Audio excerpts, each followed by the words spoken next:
Hi, this is Mike again. We are doing a front wheel bearing on a 2003 Mercury Mountaineer. This will work for any Ford SUV or Lincoln SUV from 2000 2005, so all of the Mercury Mountaineers, Ford Explorers, and Lincoln Aviators. Already got most of it apart here, kind of jumped the gun, but what we ended up doing was we released the upper control arm because we're replacing that. If you want to see how to get that done, I do have another video on my YouTube channel. Go ahead and check it out. I'll also post a link for that video as well once I'm all done. So we released the upper control arm, removed the brake caliper and the bracket, and on the front here we removed the 30mm nut.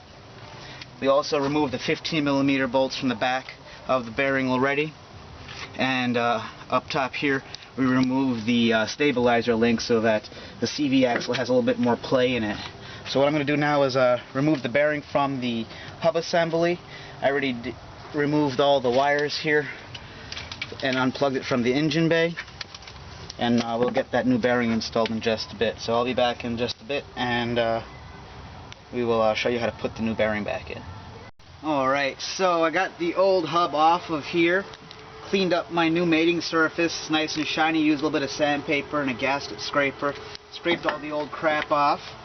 So make sure you do that before you put in your nice shiny new bearing. Still a bit of junk on it. So when you put your new bearing in, no special sealants or anything are required from Ford. Just make sure you get your ABS sensor in the same position as it was before. There is a notch right here on the actual control arm where this goes into. So it's a bit tricky to get this in.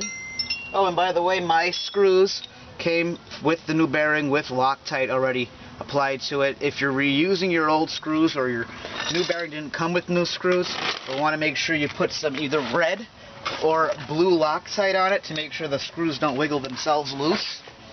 Since mine already have Loctite on them from the factory, from the new bearing manufacturer, I'm not going to worry about that.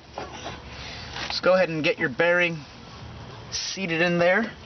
Make sure your CV axle comes through nice. Once that's all in there, you can go ahead and start tightening it up. Gonna have to use a torque wrench on these. The Ford spec is 100 foot-pounds. So once I get these all tightened up, I'll be right back for the rest of the reinstallation or reassembly.